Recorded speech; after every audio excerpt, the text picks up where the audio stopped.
செய்வது நல்லது. சரி, ஆண்டவர் கலாச்சாரத்தை மாற்ற வந்தாரா? இன்னைக்கு ஒரு கேள்வி இருக்குது. இது என்னுடைய மெசேஜ்ல சில காரியத்தை சொல்லிட்டு போறேன். இன்னைக்கு நிறைய பேர் என்ன சொல்றாங்க அப்படின்னா, இயேசு கிறிஸ்து வெளிநாட்டு கடவுள்.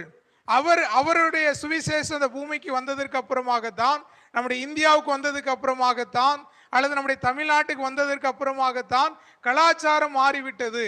உடைகளை மாற்றிவிட்டார்கள், அல்லது பல காரியங்களை மாற்றிவிட்டார்கள் என்று சொல்லுகிறார்கள் என்று என்ன பண்றாங்க சொல்றாங்க. ஆண்டவர் இந்த பூமிக்கு வந்தது கலாச்சாரத்தை மாற்ற என்ன பண்ணல, வரல. எங்கு சுவிசேஷம் சென்றதோ அங்கெல்லாம் அந்த கலாச்சாரத்துக்கு உட்பட்டு தான் சுவிசேஷத்தை என்ன பண்ணாங்க, மிஷினரிகள் அறிவித்தார்கள்.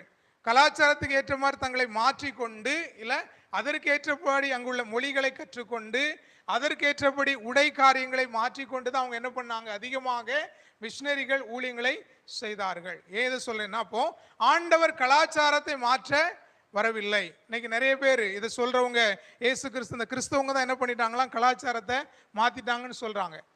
ஆனா அப்படி சொல்றவங்களே பார்த்தீங்கன்னு சொன்னா பேண்ட் ஷர்ட் தான் என்ன பண்ணுவாங்க, போடுவாங்க. எப்பவும் அவங்க வேஷ்டி சட்டை போடுறதில்ல, அல்லது தமிழ்நாட்டு கலாச்சாரம் என்று சொல்றதில்ல.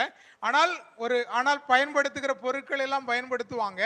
ஆனால் வெளிப்படையாக சொல்றது என்னன்னா, கிறிஸ்தவங்க தான் கலாச்சாரத்தை மாற்றிட்டாங்க. அப்போ கிறிஸ்தவர்கள் கலாச்சாரத்தை மாற்றவில்லை, தொழில் செய்யறவர்கள் என்ன பண்ணாங்க, கலாச்சாரத்தை மாற்றி இருக்கிறார்கள். அப்போ மிஷினரிகளாக இருந்தாலும் சரி, சீஷர்களாக இருந்தாலும் சரி, அவர்கள் எந்த இடத்துக்கு சென்றாலும் சரி, ஒரு பழைய ஏற்பாட்டு காலத்திலிருந்தே அந்த ஆரம்ப நாட்கள், இயேசு கிறிஸ்து அப்பத்து அந்த நாட்களில் இருந்தே கிரேக்கர்கள் மத்தியில் போனான்னா அவங்க கலாச்சாரத்தை அவங்க என்ன பண்ணல, மாத்தல. ஆனால் அவங்களுடைய தவறான மூட நம்பிக்கைகள், தவறான பழக்க வழக்கங்களில் இருந்து அவர்களை வெளியே கொண்டு வந்தாங்க. அப்படிதான் எல்லா இடங்களிலுமே என்ன பண்ணுது, நடந்தது. நாட்கள் அடைவில் நிறைய வளர்ச்சிகள் வரும்போது, தொழில்கள் உருவாகும் போது, உடைகளில பல வித்தியாசங்களை கொண்டு வந்தார்கள்.